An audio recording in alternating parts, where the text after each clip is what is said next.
Welcome everybody who's here to today's NASEP speaker session. Today we are pleased, we are chilled in excitement to have Antonio Calcagno here. He's a professor of philosophy at King's University College in London and the author of several monographs and edited books speaking to topics of social and political thought, and often with a focus on community and social relationships. These interests have often included the phenomenological ideas of Edith Stein and Gerda Walther. The latter is, of course, who he will be speaking about today with his presentation, The Challenge of Inauthentic Community, Walther and the Possibilities of Personal Freedom. I should also not fail to mention that in 2023, Antonio was named a Fellow of the Royal Society of Canada, an honor that is very well deserved and fitting of a scholar of his extremely high caliber and contributions. In addition to being an incredible scholar who I admire very much, Antonio is one of the kindest and most generous human beings I know. And this is confirmed by testimony I hear every single time his name comes up, including even promoting for this talk. By the way, Clancy says hello from the Duluth people. Thank you. And I am always grateful to count him as one of my colleagues and one of my dearest friends. Without further ado, I hand the floor over to Antonio to begin the session. Thank you very much, Rob and Kim, and welcome everyone. Thank you for coming. I'm speaking to friends, so this is the best kind of philosophical talk. So thank you for that. Today, I want to talk about a figure that hasn't received a lot of attention, but merits more attention. I think that she really is a pivotal, important thinker in the phenomenological movement, and that's Gerda Walther.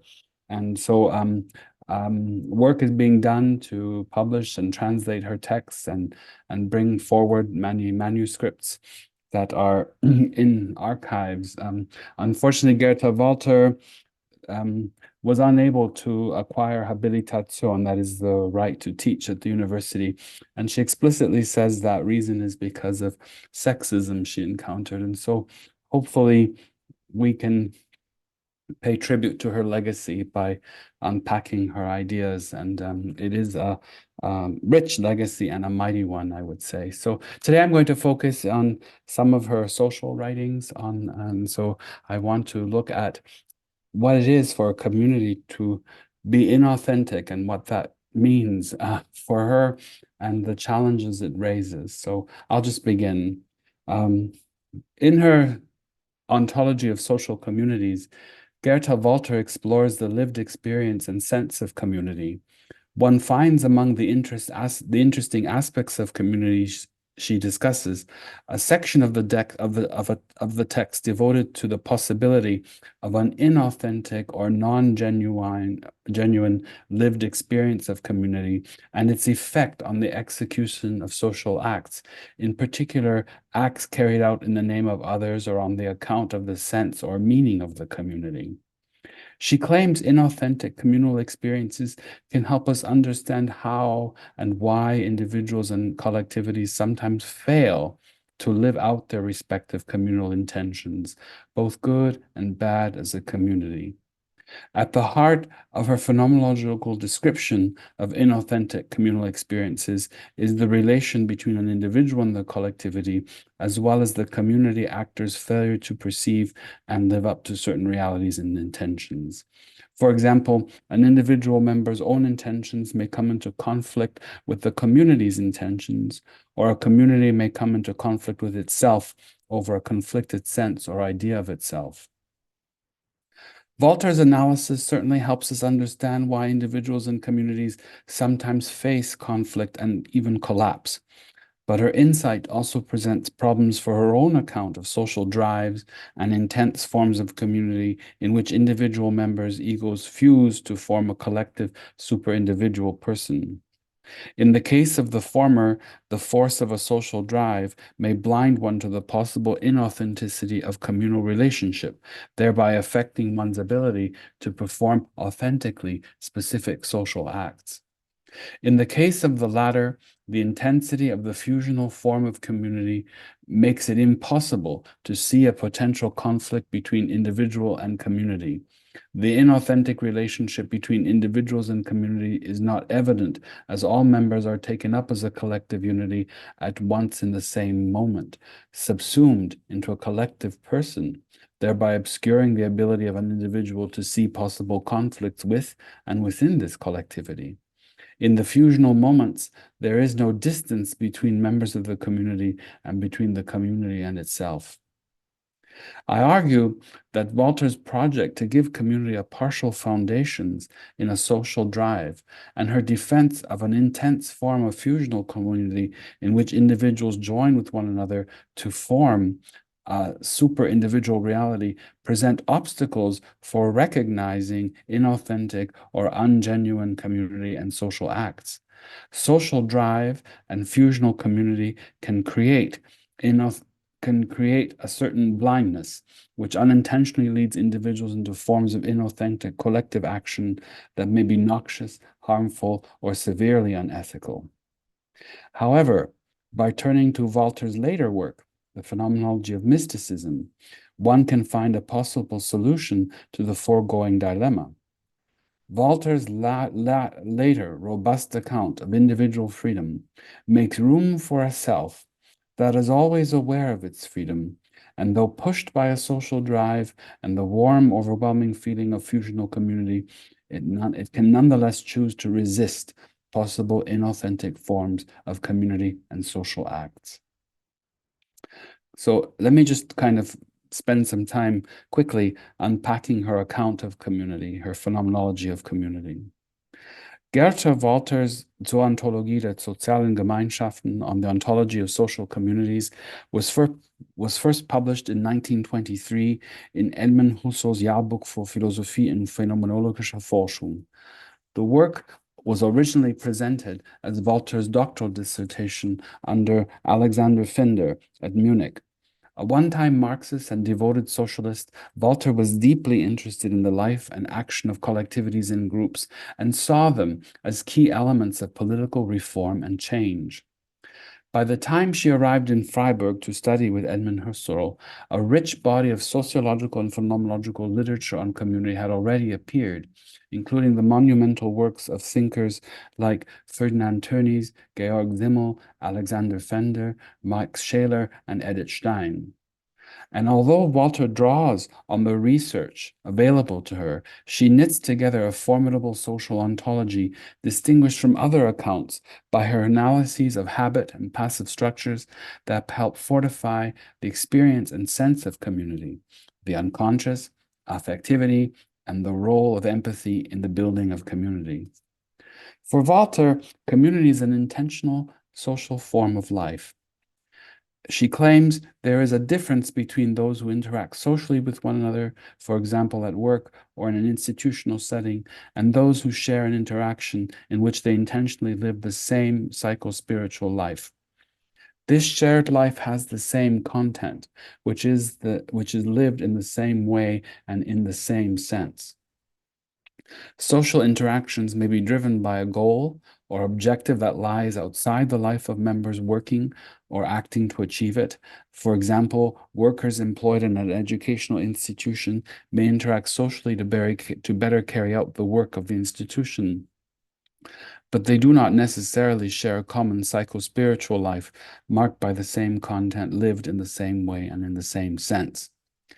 By contrast, members of a social group of a social community share deeply in the lives of one another, and the life they share is properly communal.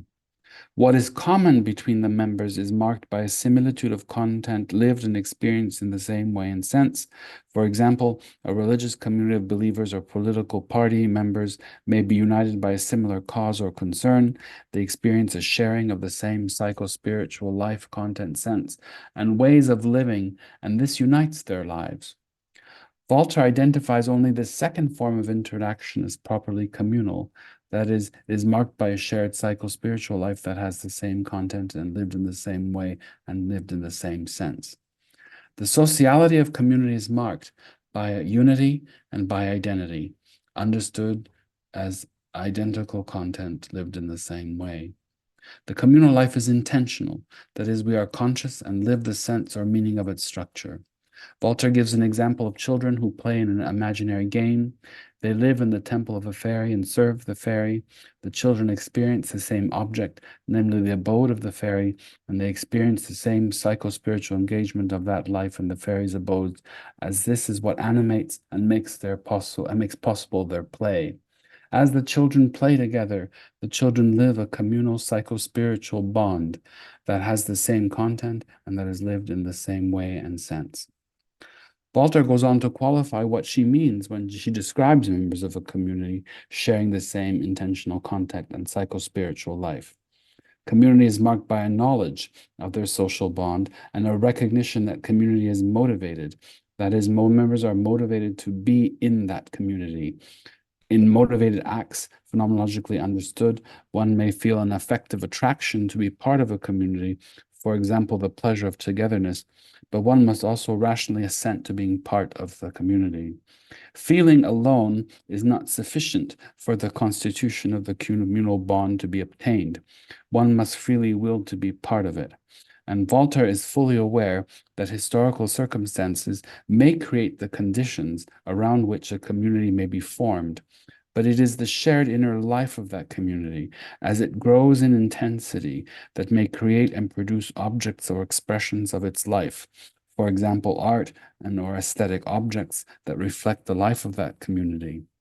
In addition to knowledge and motivation, communal sociality is marked by a sense of belonging, which is described as an inner feeling of oneness or unity, an innere Einigung. Walther claims that the feeling of inner oneness or unity is the essential characteristic, the most intensely essential characteristic of the lived experience of community. This inner oneness manifests itself in various aspects. One may be overwhelmed, she says, with a feeling of warmth, which is not necessarily consciously willed. Rather, it comes from the back of consciousness, from an unconscious source, a source of which we are not fully aware. This feeling floods us and is the effect of the achievement of sensing the experience of community's inner oneness. She describes the achievement of community as a peaceful resting in one another, ruhen ineinander, and as a unity in which eyes like egos find reciprocal approval and completion. The feeling of community endures as long as the feeling of resting in one another persists. Drawing on the work of her teacher Alexander Pfänder, Walther claims that the inner oneness of community can be so intense that the one fuses or literally melts into the other, Einheit mit ihm zu verschmelzen. In her treatment of inner oneness or unity of belonging, Walther highlights a distinction. It is persons who experience the intense feeling of community rather than selves or individuals. Selves or individuals, they're psychic eyes. They're not spiritual eyes. That is to say, spiritual eyes are more conditioned by motivation, reason, and freedom than by simply the life of psyche, which is really the self, and this kind of simple philosophical split that haunts the Western tradition, which is obviously contentious. Anyway, she accepts this kind of split. In her treatment of inner oneness or unity of belonging, Walther highlights a distinction. So although she does not clarify what she means by person in her treatise on community, she takes up the definition of the uniquely personal, what she calls the Grundwesen or fundamental essence, in her Phenomenology of Mysticism. It is clear, however, that community is a deeply personal and personalizing structure as the psycho-spiritual dimension of humanity comes to full expression. It should be remarked here that Walther's account of the inner oneness of belonging typical of community is unique. Her teacher, Edith Stein, for example, rejects the possibility of oneness, arguing that community is a lived experience of togetherness that only the singular individual can experience. The possibility of fusion is vociferously denied by Edith Stein and by Edmund Husserl, for one always remains an individual experiencing a communal reality. The individual always remains foundational for Stein as it does for Husserl. Scheler, who does maintain the possibility of a Gesamtperson or a collective person, never speaks of the intense fusion or completion and approval that Walther discusses. So now we come to genuine and ungenuine community in Walther. In a curious section of her treatise, Walther pauses to reflect on possible inauthentic or ungenuine forms of community. She reminds her readers that a real form of community is constituted by the living of an inner unity, and this inner unity is personal as in a condition for the unfolding of the community and the person. She remarks, quote, only when a personality finds or forms the community required by its basic being can it develop fully. The possibility of inauthentic community comes to manifest itself in communal social act, whereas genuine communal social acts come to be expressed as actions undertaken in the name of, or for the sense of, or meaning of the community. Inauthentic ones are lived solely by individuals and or observers. Walther is aware of the danger or tragedy and possible evil that can ensue from ungenuine communities. Drawing from Pfänder, she describes three possible forms of ungenuine community in which a deformed configuration of communal sociality appears.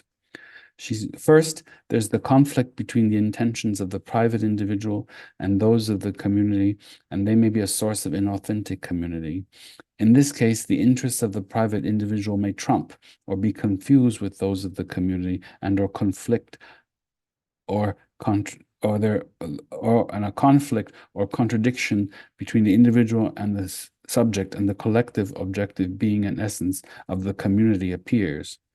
For example, rather than thinking about what is right for the community, the individual member opts to act only in their own self-interest, thereby negating the genuine possibility of acting in the name or sense of the community.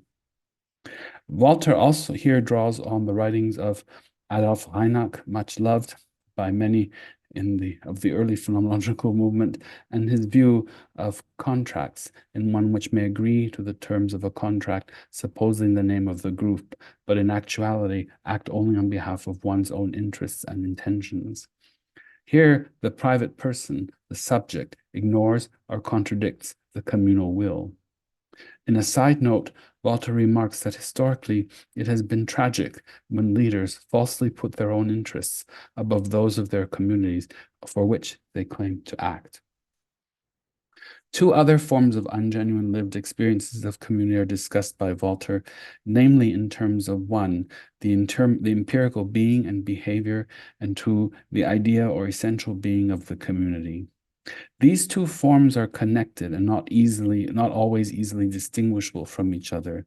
In the case of the former, a lived experience of community may be judged as inauthentic, following Max Weber's account, if there is a clear break with a tradition or moral comportment of behavior and comportment of community.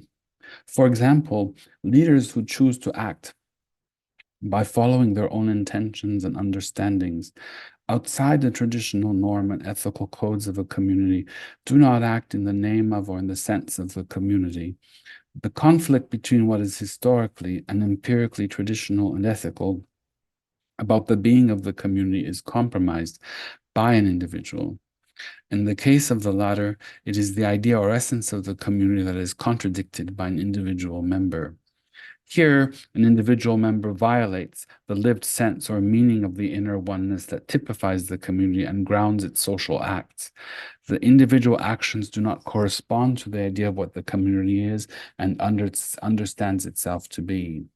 In both cases, a conflict or split occurs between individual members and the groups. Interesting in Walther's analysis of inauthentic community is the idea of a conflict, contradiction, or split between individual members and the community as a whole. Inauthentic community comes to appear comes to appear primarily in and through social acts, and what is not fulfilled or achieved in such social acts is a correspondence between intention and the fulfillment of the intention on the part of individuals and groups. Curious in Walther's analysis, however, is their emphasis on individuals, for example, the private individual or the leader, that break with community intentions, traditions, and community's ideas or essence. In her discussion of unethical community, Walther does not focus on examples in which communities themselves, though they live an inner bond of unity or oneness, may suffer mass deceptions and delusions. Rather, her descriptions are framed as conflicts of wills and interests between individual members and a communal group. But what happens if a community itself is deceived, misperceives, or misjudges? Can communal delusions and deceptions exist? For example, can a collectivity that somehow sees and lives itself as a community recognize at one point that the sense and understanding of intentions that ground its sociality of inner oneness may be wrong, unethical, or misguided? We see this problem arise in political communities that have once been unified and have acted in the name or sense of shared intentions, which over time have revealed themselves to be false, unethical, unjust, or even cruel and violent. With the realization that the motivation for their inner oneness is not true, these communities recognize they can no longer subsist in their current form. In such case, it is not the conflict between the individual and the community that is at stake, but the very sense of the inner oneness typical of community. Here one sees mass communal deception or delusion playing itself out. So I just want to talk a little bit about social drive and fusional community in Gerda Walther, limits and challenges. So though Walther focuses her limited account of inauthentic or ungenuine community on the conflicts and contradictions between individuals and members in the communal group, this no way discredits her analysis, for the results of her analysis still obtain, albeit as a description of parts of a larger phenomenon. But if we probe her rich insight, we also find in Walther's own writings intimations of the foregoing problem of communal deception and delusion. In particular, the case of social drive and the fusional intensity of the inner oneness of community challenge her own account of inauthentic community. In a manuscript in the Munich archives titled The Social Drives, Noesis and Noema, Walther explores other forms of sociality. For example, a sociality formed by natural drives, or sometimes we can translate that as instincts. In this text, she ponders along with Aristotle and Marx whether humans, like other animals, have natural drive to be social and create different forms of sociality.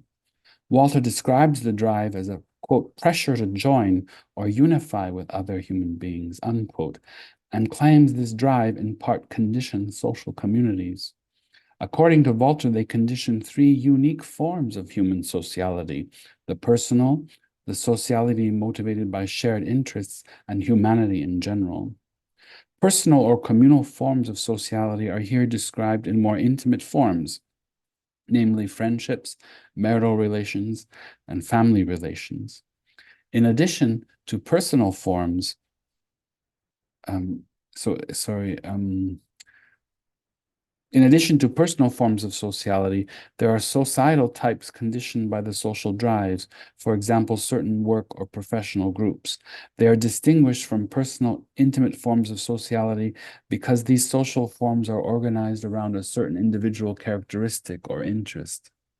Finally, following a certain stream of Marxian thought, Walther claims that social drives make possible in part the existence of a social group she calls humanity. Similar to the ideas of a species being, Walther's conception of a larger collective sociality called humanity in general is not constituted by a motivated and rational intentionality, but it is also deeply rooted in natural drives to socialize and be social. Our humanity in general pushes us to interact with one another. Walther's positing of social drives lays the groundwork for a conditioning force or pressure that drives humans to be social with one another. This pressurizing compulsion of drives exerts a force on human thinking and consciousness. We are not only motivated towards community, but also driven to it. Motivation being falling under spirit and rationality and freedom. If we consider the addition of social drive to Walther's account of community, we add a dimension of social life and reality that is not subject to the power of spirit, that is, to will and reason, thereby challenging the idea of a willed and rational intention that lies at the core of inner oneness of community. If Freud is right when he claims that drives have both constructive and destructive ends, social drives could equally pressure and condition genuine and ungenuine forms of community. That is the essential core of community, understood as inner oneness or unification, could have both constructive and destructive ends. Social drives then must be understood not only to condition the background and feelings of community, but also to drive inauthentic forms of it. For example, communities that may be motivated by their own self-destruction. We only turn to the work of Nietzsche and Freud to find examples of the destructive sides of society and community that have played themselves out historically in the West, especially in the 19th and 20th centuries. An important aspect of Walther's analysis of communal sociality that conflicts in part with her analysis of ungenuine community lies in her very discussion of intense fusional communities in which individual members' subjectivities fuse into a collective reality. As we have seen earlier, community is defined as that inner unification of oneness. But it should be remarked here that it is the most intense form, that it is only the most intense forms of community that are fusional. Walther distinguishes various types of social communities in which one lives the sense or unification specified above, and in so doing, she also specifies the forms of the inner oneness that distinguish different possible forms of community. The unity may be ordered according to three specific hierarchical relations between members of community. One or more members may be superior to the others, one or more members may be inferior to the others, and the members may be equal to one another. The hierarchy of relations among members, Walther observes, can be structured according to different circumstances and realities. The hierarchy relation may be conditioned by the object of the community, for example, certain norms or the sense and or purpose of the community. A religious community, for example, may have within it different hierarchies of relations, depending on one's function in the community. And all members, for example, stand in a lower relation to God, who is the leader of the religious community. Second, members may stand in different relationships with one another and in relation to the whole community. There are differences between, for example, leaders and members, functionaries or executive members of the community and the general membership, and in the way that different members are classified or characterized by the community itself. Third, there are economic and historical factors that will determine a hierarchy of communal relations. Here, Walther, of course, refers to the Marxian insight of members of a class having different functions and roles, for example, the proletariat. In order for a hierarchy of relations to exist in a community, Walther maintains, following Pfänder, that a certain distance between members is required, but this distance is described in terms of the distance or separation one experiences between objects in a stream lived of experience or between distinct moments of consciousness. The distinction between members of community, like the distance and distinction between objects in a stream of lived experience, in no way compromises the fact that the whole of the experience remains communal. It must be seen as a relation of parts and wholes. Though community may consist of diverse types of relations that position members in different relations with one another, Walther claims that one of the important conditions for personal community is that members share a common human and personal constitution. Community is possible between persons because they are all human persons. And following Pfänder, Walther claims that the fact that all community members are constituted as embodied psyches allows members to share the warm feelings typically associated with inner oneness. It also allows them to experience the lived content and sense of communal experience.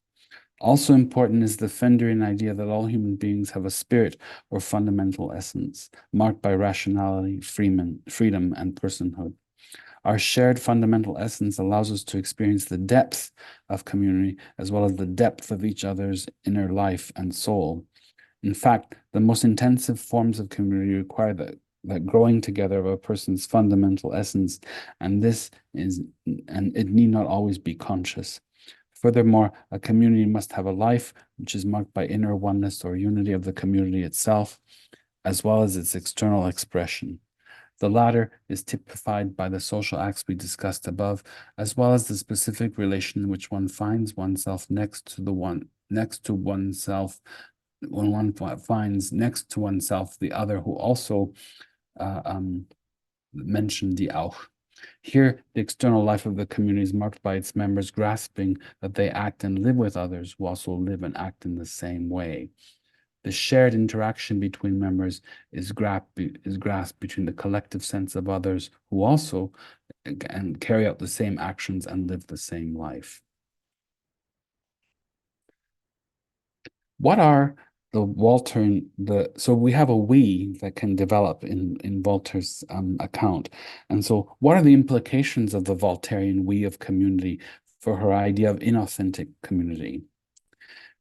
The inner unity of community is so encompassing and so intense that it becomes difficult to see the conflict between individuals and the ideas or sense of the community, or the contradictions with the community and its own traditions and sense or idea of itself. One can be so absorbed by the moments of that life of the community that one becomes structured by that absorption, thereby leaving no room to see any possible conflicts or contradictions. For example, one can be so preoccupied with the life of a political party that whether one does not see its own internal contradictions, to borrow from Marx and Gramsci, of the inconsistencies, its failures of the party to live up to its own ideals and principles. One simply lives the now of the life of that personal community, often with disastrous results. In order for Walther's account of inauthentic community to obtain, it requires the distance she and Pfänder describe, mentioned earlier in this paper. But the intense forms of community eliminate the gaps and distinctions that help distinguish individual members from one another and the community from itself, thereby making it harder for those who experience the intense we of community to be aware of possible forms of inauthenticity in the life of the community. So how do you overcome this problem? So it's really the problem of identification, group identification or identification with the aggressor, if you want to be Freudian about it, when you can't see outside of the experience of this intense form of community. And so you're just swept up by it. So there is a possibility of resistance in Walther's account, and it's oddly situated in her account of personhood and the way freedom is understood to really what freedom is, which is really an inner freedom that comes to expression most intimately in consciousness. So whether that's freedom, this is something we could discuss, but this is what she's going to argue. In her discussion of social drives and intense forms of community, Gerda Walther compromises the ability of the individual ego and or the communal collectivity from experience the contradictions and disjunctions that typify inauthentic or ungenuine community. If community is conditioned by social drives, and Walther never explicitly explains how exactly or how intensely this is the case, one wonders whether drives could exert so strong a pressure on individuals and groups that they may not be able to see whether there is a conflict between the drives and desires of the private person and the community, or whether there is an inconsistency within the community's own living out of its idea of itself. Drives push and pressure, and they often create a force that both will and reason, the marks of the spirit and the fundamental essence, struggle to control. Drives can theoretically push us to form community, and they may keep us in it, even though the community itself may be inauthentically constituted. Furthermore, it would be difficult for an intense fusional model community in which a communal collective life is shared and which in the oneness and sense of content are lived as a we, to experience its own inauthenticity, as distance between members is necessary to see the contradiction.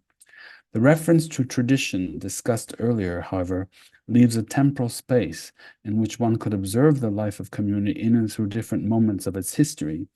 A historical examination of the fusional moments could reveal lapses in consistency regarding shared members' experiences of a communal sense and ideal.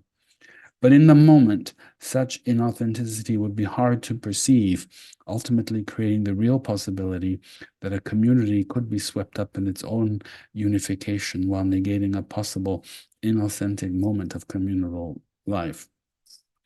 Retrospectively, however, through some historical reflection, a community could learn from its own failure to live up to its ideals. But Walther also gives us another resource for resisting the possible inauthenticity of community, namely personal freedom, or what she conceives personal freedom to be. Her discussion of the fundamental essence and personhood in her treatise on community is taken up once again in her Phenomenology of Mysticism. We saw earlier how community's condition are made possible by the shared personal humanity of community members who are embodied unities of psyche and spirit. This view of person is developed by Walther explicitly in her work on mysticism. In the opening pages of that work, Walther justifies the possibility of human freedom, its most fundamental experience. As she says, in consciousness, as one makes the move from the natural attitude to the phenomenological one, which is a willed stance, one notes that consciousness is structured in a unique way. Phenomenologically speaking, consciousness is marked by a flow or stream of lived experience which has content. This flow of objects is temporal and spatial, and it moves around a 0 point of orientation of the eye. And when one brackets one's natural attitude and assumes the phenomenological stance, one becomes aware of one's own consciousness and a 0 point of orientation, or a pure eye around which consciousness appears to move. The eye can consciously see that there is a foreground and a background, and to borrow Husserl's language, there is a horizon of consciousness.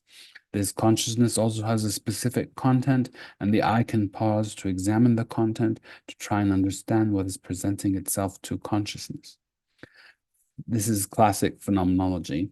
And fascinating for Walther, though, is that the eye can select which content it will focus on while ignoring the rest. This capacity to select content, one almost thinks of Bergson and memory, to direct consciousness from the 0 point of orientation, is the manifestation of what Walther calls freedom. She calls this the kernel of freedom. In keeping with all phenomenological investigations, Walther asserts 3 important givens: the real existence of consciousness with its specific content, the existence and activity of an orienting pure eye, and the capacity of this eye to make free choices. The eye can move. Ich kann. Walther further develops her discussion of freedom in her analysis of telepathy, which she understands to be a social experience in which one not only enters in the mind of the other and understands what is being experienced as an empathy, but lives the very same experience of the other as one's own. So this is a more intense form of intersubjectivity, which she calls telepathy, which shouldn't be confused with the popular idea of telepathy. Here you have a fusion of the content of experience, but also the lived experience of the person as person undergoing the experience. Walther views the person as permeable, able to telepathically receive and experience the life of another person, not as a mere presentification of another's experience, as an empathy, but as the very life of the person themselves. She describes in her work how, after fighting with a friend, Elle returns to her apartment and begins to read after fighting with a friend, L, she returns to her apartment and begins to read her book. While reading, she feels herself being solicited by something from the outside, and she cannot return to her book. Something unsettles her. She lies down. This is Walther. She's describing this experience. She lies down and closes her eyes in order to rest and regain her concentration. She then experiences her friend, L, and his apartment. She feels his feelings and his thoughts. Her own eye has been set apart, she claims, and she experiences what her friend is experiencing. This is really an intense form of social experience. Walther notes that telepathic experiences, unlike empathic ones, not only displace the I, but also show that others can live intimately within one's own interiority. Telepathic experiences do not seem to be I-dependent. The other comes to live in us, displacing our I, thereby challenging the centrality of the individuating I as the source of all phenomenological experience. The scholar Marina Pia Pellegrino notes, quote, "From the beginning, the experience of telepathy is saturated by the aura that stems from the transmitter." Walther turns to the image of the ancient lamp, the image to which she compared the human person. The eye center is similar to a wick that burns and floats upon a combustible liquid, which in ancient times was oil and which can be said to be like an embedment or the subconscious. All is surrounded by a container, namely the lamp, strictly understood, to which the body is compared. By drawing upon reported experiences of telepathy, Walther observes that we are each a different lamp with our own wicks that burn our own flames, our own eye centers. However, the oil in the lamps seems to be able to flow from lamp to lamp, which means that each wick can be fed simultaneously by the oil of another person. The two lamps remain distinct. Often the oils may not mix, and even in cases where the oils do mix, an individual wick may decide to withdraw from the oil of the other and burn on one's own oil. Walther affirms, based on her studies, that one is able to preserve one's freedom within the lived experience of telepathy, insofar as that one is able to shake oneself off or even take one's position vis-a-vis the lived experience of the other. Telepathic union then is achieved only in embedment and not in the eye center. End of quote. These two robust Voltairean descriptions manifest both the freedom of the ego to move and direct consciousness, as well as its freedom to enter into the life of another while not losing its own sense of self or person. It is perhaps this idea of freedom, marked by an ability to direct and choose how consciousness positions itself vis-a-vis what it experiences, its objects, and with whom it enters into social relations, that is important for our discussion. If we are constituted as consciously free and with freedom to act, then even with social drives and in fusional moments of intense community, we can find the seeds of self-awareness that could perhaps freely alert us to possible inconsistencies in our own drives and compulsions, as well as in the fusional moments, the warm, intense fusional moments of community. Our awareness of our freedom can intercede to make us aware of possible impending contradictions or inconsistencies that mark inauthentic or ungenuine community. The freedom of consciousness, whether in individual, private experience or in collective experience, can direct us toward critically assessing our drives and fusional moments of community, alerting us to the point we even resist the possible pitfalls of an authentic experience of community.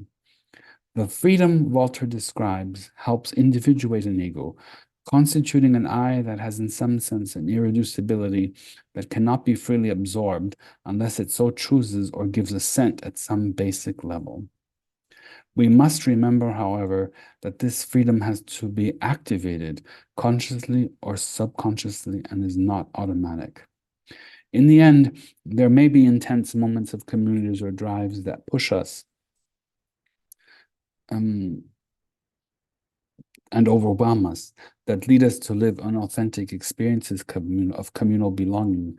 But there is also the hope of resistance and change offered by our constitution as persons endowed with personal freedom. We can become aware of the traps and shortcomings of an authentic form of communal life and respond accordingly. Or we can even choose, perhaps, to freely reject entering into an authentic form, into an inauthentic form of communal sociality.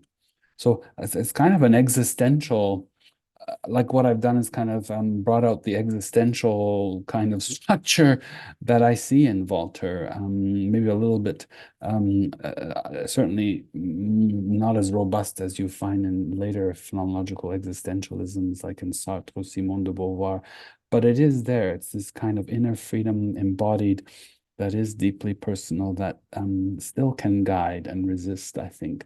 So this is what, so as opposed to just simply reason or judgment, this is what I thought was unique in Walther.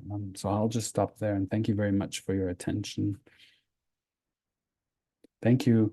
Nice to see you, Marty. Yeah. Thank you. That was such a wonderful talk, Tony. Thank you. Yeah. And I'm sure we have a lot of questions here. Who would like to go first?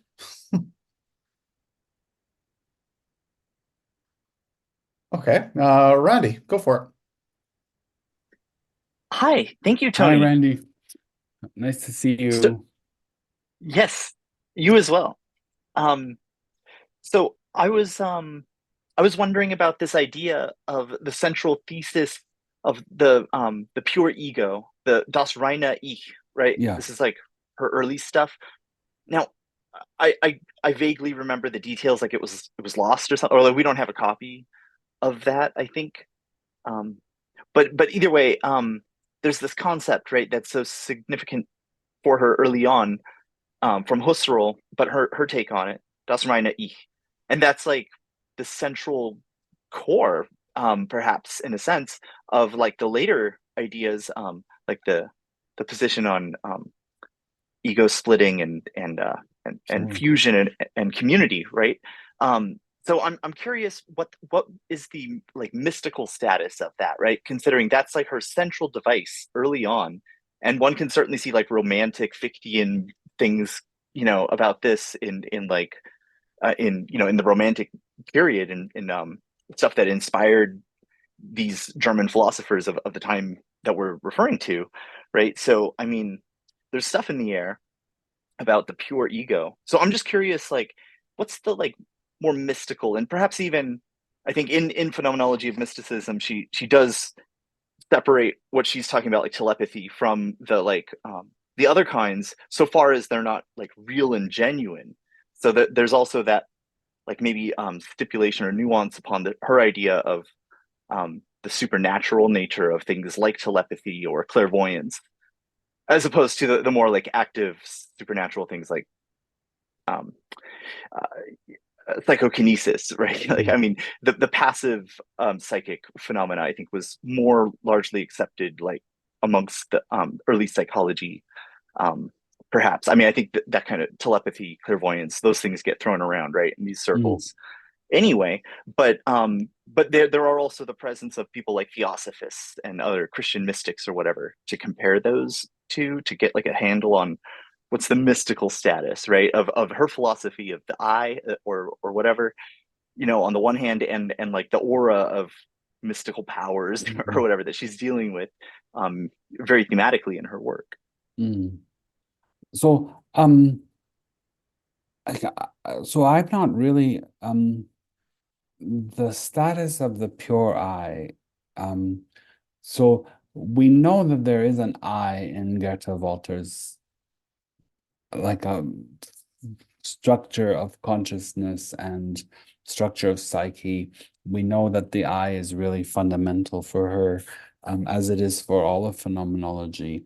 The question is the status of the pure I, right? So the is the pure I of the phenomenological stance, is it simply a unique experience of I consciousness that stems from taking on that attitude?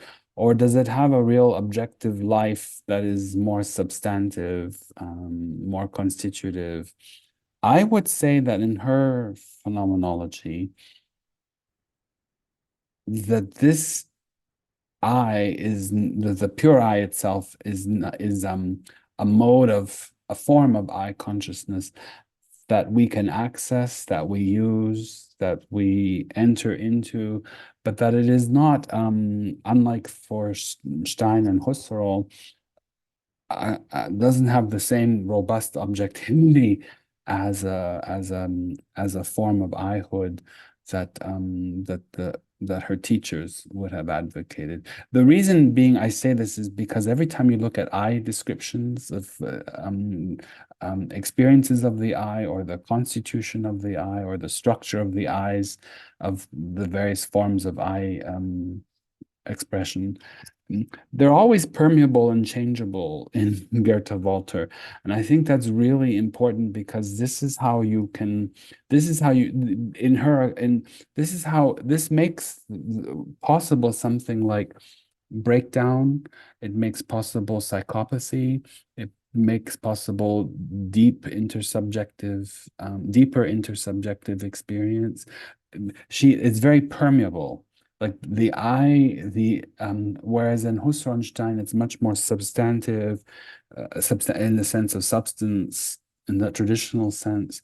Whereas Walther, there's something like I experience, but it really can easily transform into another thing, and it's very open and not so individuating or individuated as it would be for her earlier teachers. I think what she's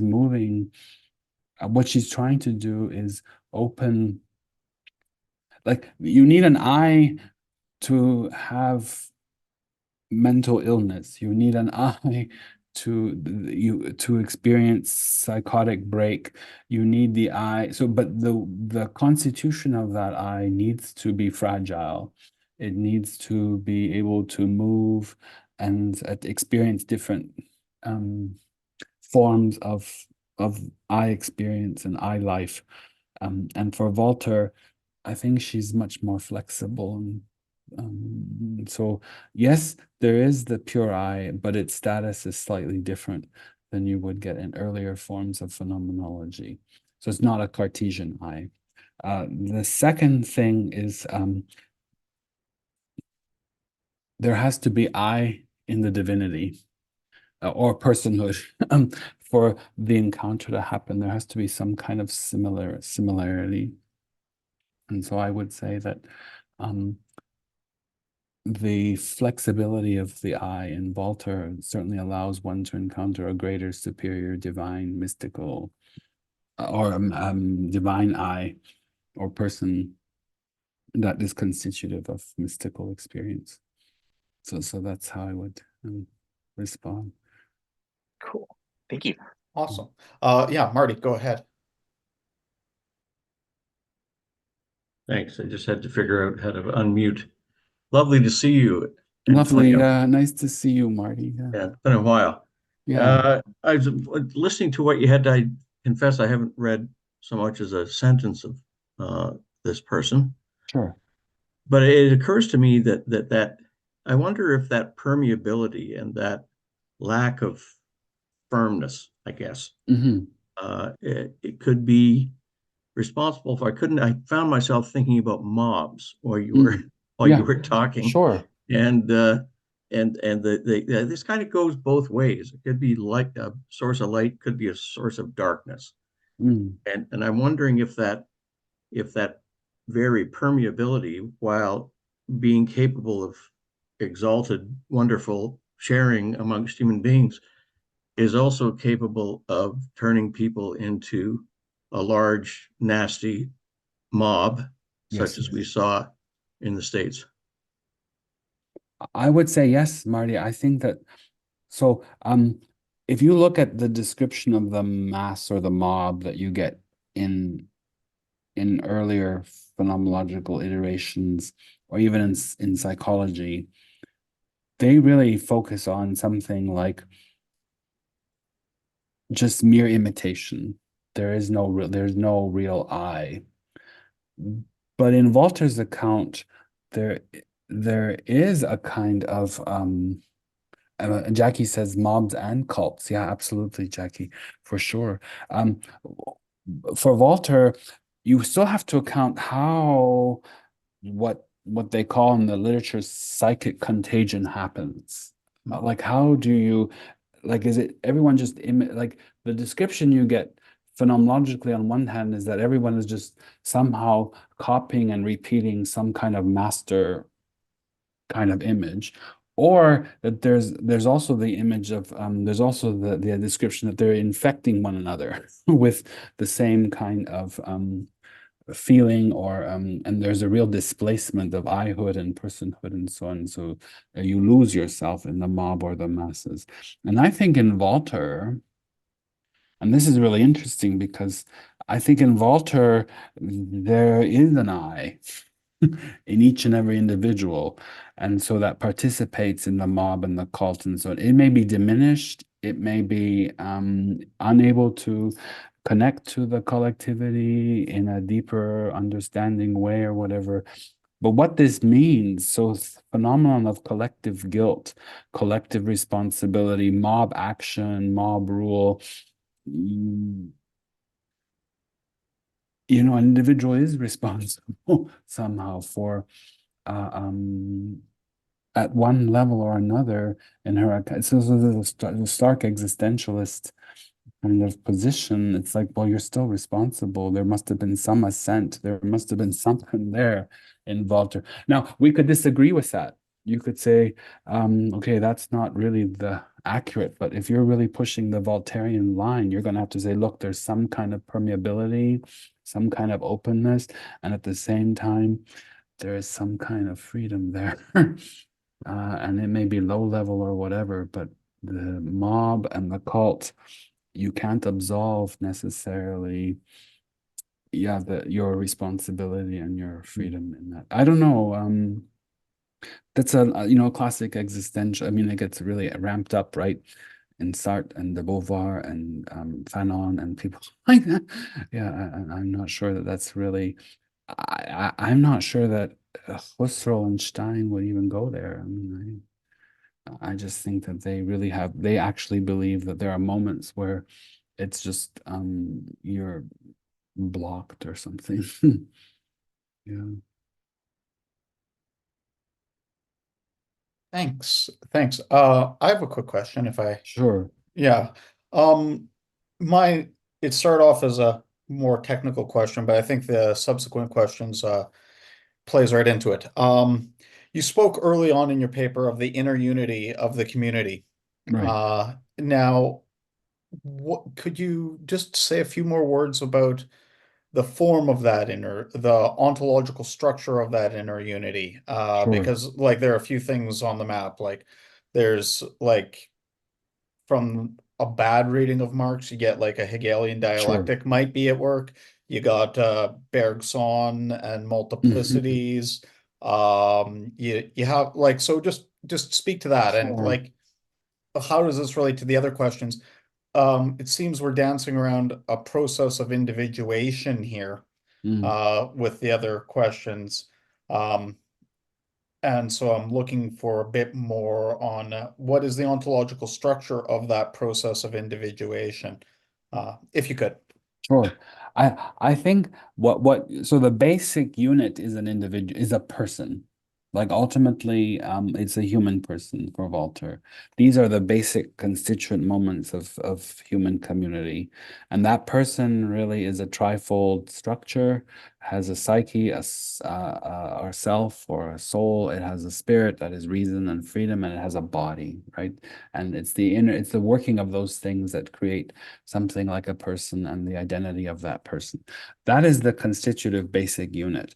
Then the experience, the intents, or the idea of becoming one, or inner joining, sometimes as it's translated, Einigung, this unification. What is its particular ontological status It is for Walther, it is manifest in different levels, right? Basically, so you can have a we that forms by sharing a common purpose, a we that forms by sharing a kind of life together, a we that is also effective in structure. But the most intense form of that community would be this inner joining that is fusional, where you become one. Yeah, so you melt, you become like a collective person, and so you are taken up into you know, like a moment in Hegelian dialectic, right? Like one little moment where you, like the state, you become a member of you're taken up as you lose your individuality and become a member of the state, right? And this is supposed to enhance your life. But it doesn't have the history and the march of reason that Hegel would say, but you just have, in Walther, you just have a much more humble project. Look, we can experience this one moment where you can become this super, you really do feel like you're a we that has no eyes in it. That's what's yeah. really strange. So it's very extreme. Like phenomenologically, the tradition says, no, you always have the I. And she's like, yes, but you also have a profound we that you could experience. Perhaps it is the conversation of mobs, and I think also it was sort of in your elaboration just now. That seems almost Spinozistic. Yeah. Yeah, like I think it's even more it's Spinoza, the negation and differentiation in Spinoza, there is differentiation. I really read that most intense form of community as a real fusion. I'm not even sure that you get differentiation or a difference. I well, mean, that's how pretty radical. it's always negation and if you do, it's Sure. just negation and the death. But anyway, thank you. That clarified a lot. That was awesome, Tony. So yeah, I think that's a great question, Rob. So thanks. And Jaquetta, go ahead. Okay. Can everybody hear me? Yes. Okay. I'm going to preface my remarks. I think Tony knows this is coming. I'm not a philosopher. I'm not a phenomenologist. I'm a political scientist who studies social movements and identity. But the one thing that has struck me through all of this is that it sounds very Bakhtinian to me. All right, the note that particularly when she's talking about the kind of intersubjective telepathy, right, in terms of that communication or dialogue. Yeah, I guess that would be the one comment I have about this. I think that there are, I think, so I don't know if you agree. Jackie also is a great philosopher, by the way. She's so one of the most thoughtful, rich, insightful colleagues we have at King. So she's being humble. She's a wonderful thinker. I think that Walther is more extreme than Bakhtin. Because in Bakhtin, ultimately, you have the text and the community of text readers and writers and so on, that somehow returns us back to, or has always kind of that differentiating kind of structure. I really do read her as saying that there are forms, like there are these really, so what does she add? Someone says, well, why are you studying Gerda Walther? What does she really add to phenomenology and intersubjectivity? And I'm going to say, look, this is what she does. She gives you interpersonal modes of sociality that are very intense. And they really go beyond anything that you find in Shaler or in Husserl or in Stein, and oddly and wonderfully, these very intense forms of interpersonal sociality, the telepathy, the fusional model, these also are incredibly porous, fragile relationships that can make way for, can help us account for things like psychopathy, for the suffering of that is caused by mental illness, for breakdown, the things that she herself experienced in her own life. She was so attuned to the suffering of mental life and what she suffered in her own life because of her own psyche and what she experienced in the world.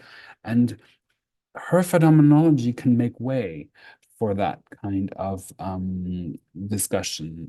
She writes on, you know, for a long time she had to work in a psychology laboratory because she couldn't access professorship. And so she basically wrote the professor's papers. Yeah, this is what she was doing. And she traveled around giving lectures on schizophrenia. She went around giving lectures on psychopathy, breakdown. And you know, how does she account for these things really fundamentally? It's always she's returning to the Pfänderian point of some kind of rupture in the capacity of the human person to negotiate and live their own inner structure and their own consciousness. And this is what she thinks we have to focus on if we're going to try to understand these conditions, not as chemical bodily diseases or mental states, but rather as kind of how we live them meaningfully, phenomenologically, as we experience them. So it's not enough for Walther's going to say, yes, of course, you can talk about your brain imbalances, you can talk about this chemical and this chemical. This is fine. But quite frankly, we also live the experience of the mental illness in a unique way, the schizophrenia in a unique way, where we have to make sense of it in terms of our whole being, our whole consciousness, our whole life. And this is what she says, this is where we need the phenomenological deeper structures of sociality, personhood, because those are constitutive of the phenomenon of what it is to suffer from schizophrenia, what it is to suffer from breakdown, what it is to have a mental lapse or mental breakdown. These are the so fundamental for her, and she gives us the phenomenology to do it. She can talk about what it is for the person to feel disintegrated, to feel soulless, to feel spiritless, to feel like to not feel whole, to feel this. So from the viewpoint of mental life, and I think this is really a powerful contribution.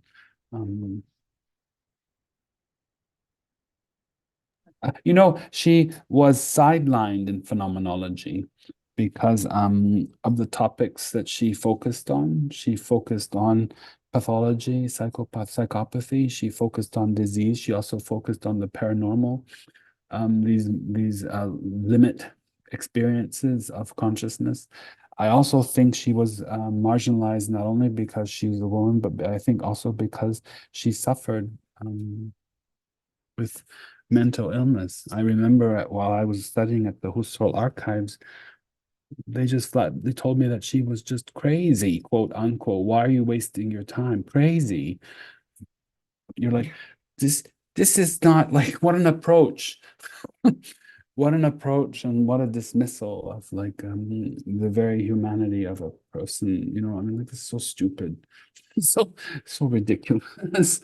I think she taps into fundamental human experiences that probably most of us have experienced at points in our lives, and she was brave enough to talk about it. Yeah, she was, and this I think is fantastic. Go ahead, Kim. Oh my goodness, Tony, you've given me so many things to think about. Yeah. On your last point, and it's funny, I'm going to reverse the order I'm going to do these in. So on your last point, you're making me think of the contributions that she's making that align very well with discussions of hysteria. Yeah. Because in particular, it has a social component on top of the medical component, Yeah. on top of the existential component. That's right. And the fact that you have not only a huge amount of women, but even the way it's tossed around within World War I and gets quickly shifted into shell shock because they don't want the word hysteria attached to men. That's right. You really begin to understand the sociality of hysteria. And I find like what you're talking about, she has a way of bringing something fresh to those conversations to remind us that this isn't just a clinical thing or a crazy, sort of psychiatrist made this shit up to put, women into institutions and to demonize them. But there's actually a huge social component here that contributed to the other forces that imprisoned women and often did horrible things to them, as well as queer men and all kinds of folks by labeling them in that way. But otherwise, when you're talking about community, and then the explanation that you gave, Rob, one of the things that, due to the nature of the stuff I've been teaching over the last number of weeks, especially exploring thinkers in anti-racist feminism like Audre Lorde, there's a lot of these conversations about the community of solidarity. How do we come together? There's this idea, if we come together, we need to be able to, on the one hand, have those shared experiences of oppression, understand where we all come from, understand how we experience differently, but also in that difference, understand the unique ways that we experience things. And so often there's a discussion of community where there's an alignment on one side, but a noticing and celebrating of difference as something strong. And it seems like for these folks, the problem is when you go too far into the fusion, you lose the individual, like you lose the intersectionality that should be upfront and included. And so I'm wondering, as I'm thinking about this, is the fusion something that Gerda Walther celebrates, or is this something that often becomes just dangerous because you can lose certain points of identity, but also your community is likely to shift when that fusion takes hold? And does that become possibly very dangerous? Like the fusion I find fascinating and scary at the same time, because especially like there's so many feminists in the 20th century, Monique Wittig, who we both love, who constantly are railing against the Marxian view of women being a class and trying to say like, well, yeah, we could be a class, but we need to be individuals too. We have to be able to balance this.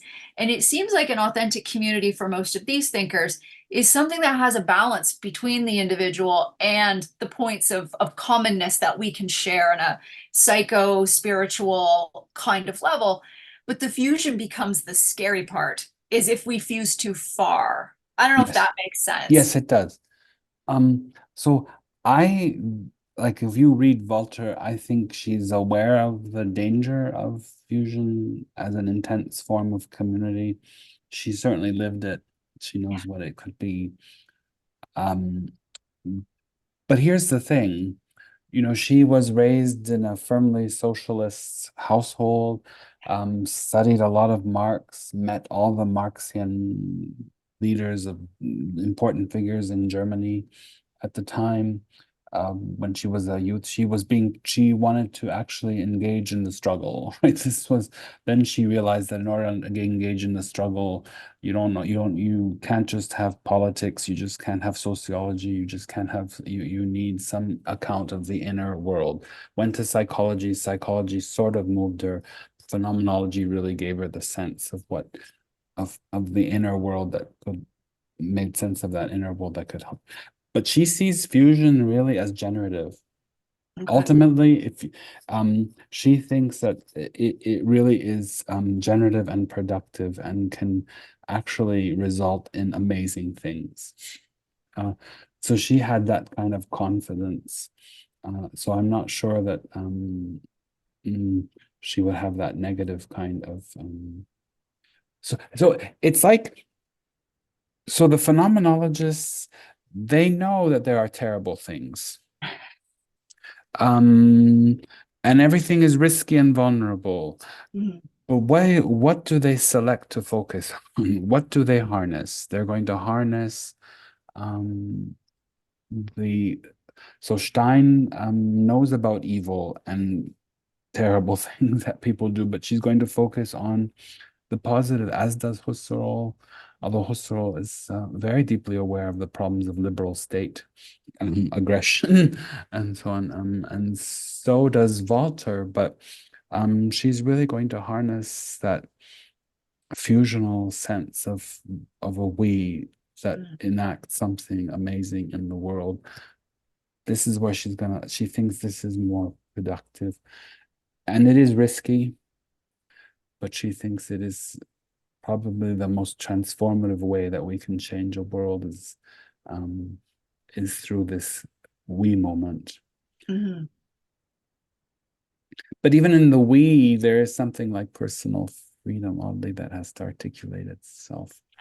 And it seems like the vulnerability is necessary here too. It really is. And that's what always strikes me as unique for Walther is this actual emphasis on the vulnerability. Yeah.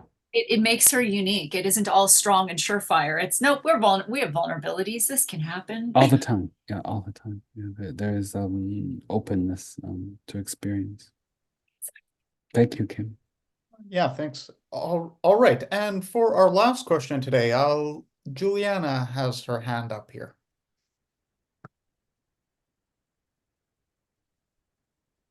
Yeah. I don't control the microphone or camera, Juliana. I think that's on you. I've asked you to unmute. Or if you are having some difficulties, perhaps you could just type it in to the chat and we'll answer, or Tony will answer it. Sure. It's blocked. Oh dear. Oh no. Your text came through. Yeah, we can read your texts, no problem. Perhaps if you can just type, that's not too much to ask.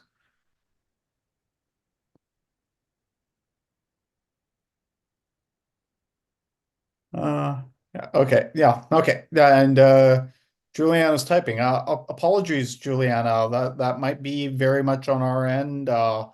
Sorry for the inconvenience here. Yeah.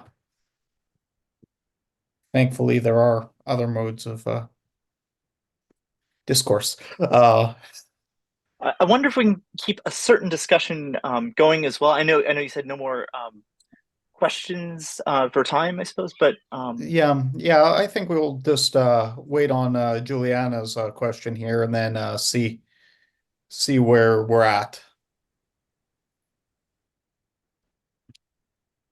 But just to fill the dead space, I am really fascinated about Walther's Marxism and where Marxism was at the time, you know, like because there's in Germany particularly it's interesting to me. Just she was a very just a lover of Marx and socialist philosophies and practices. She becomes a little bit critical of Marx but she's always devoted her studies to she's very close to Karl Kautsky, one of the great Marxist theorists, and she lived with the Kautskys for a while.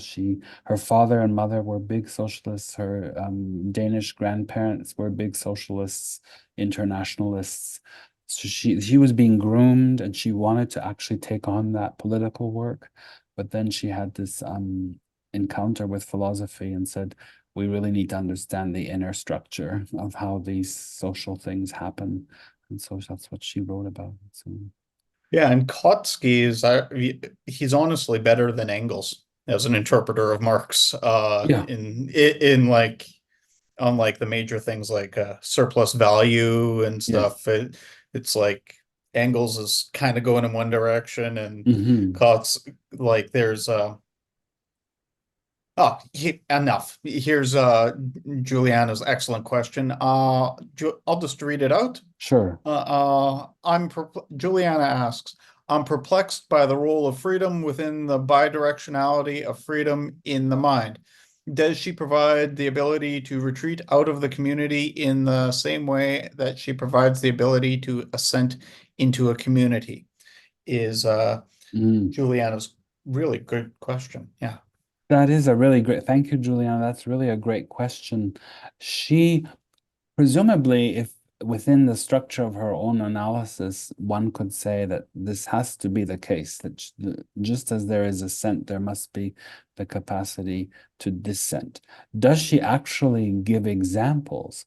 Does she talk about how one would descend? And why? No, she doesn't, at least from what I can remember. So this is really productive tension that you're pointing out. On one hand, one could see the possibility of the descent, but she never takes it up explicitly, and nor does she describe what this would look like, such that it's not simply a form of contradiction, a form of disagree, like that kind of thing within the fusional model. So this is I think we're going to have to say that this is possible, but not fully fleshed out as an idea in her conception. That's the best I could give as an answer. But I also think that what you're pointing to actually is something that needs to be worked out in her phenomenology, and whether this distinction that you're introducing challenges some of her ideas of freedom itself and its inner constitution, as she likes to whether freedom actually can manifest in the way that it does, in the way that she describes it, given that larger structure that she proposes. So thanks for that, Julian. That's really great. And Kim, she knew Rosa didn't know, but she know very well Rosa Luxemburg, and yeah, I think she may have mentioned Emma Goldman once or twice, but no, I didn't work with her. Excellent. Yeah. Well, really, Tony, thank you for this wonderful talk. Thank you everyone for yeah. coming, and thank you so Yeah. much for listening. And yes, I will, Marty. Yeah, for sure. Let me just yeah, write that down. Okay. Yeah. And yeah, this is being recorded and to my computer, and it'll get up on our channel pretty quickly, like sooner rather than later. So yeah, so thank you. Thank you, Really. everybody. President, do you want to say a few to close out our meeting today? I mean, other than saying again, thank you, Tony. This was so fantastic. I feel like it's been a long time since I've gotten to hear you talk. I've been at conferences with you where we've both been listeners, but I haven't seen you talk in a long time. Yeah, we read each other's papers and we comment on them, but we don't. And then we sometimes cluck like chickens, and we do. So no, I really appreciate that you joined us, and this paper is incredible. I mean, every time I hear you talk about her, you give me something new to think about with her, and I love that. Thank you. I think it's sad that she is sidelined and disregarded and treated as not important when she is important. But it's changing. Like Yay. she's being embraced by all kinds of people: literature, religion, philosophy, so psychology. So like she's having a resurgence. Yeah, this is really so, it makes me feel so much better. Yes. Yeah. That is very, very good. But no, thank you again for doing this. This is wonderful. And thank you everyone for attending and asking incredible questions. And otherwise, yeah, it's getting late in the day. I don't know what else. I need another coffee. Yeah. And just a final word. I do know of a journal that would probably be interested in publishing this talk if sure. you were so inclined, Tony. Thank you. Yeah. Thank you. Yeah. Good to see you, Robert. Good to see you, Rand.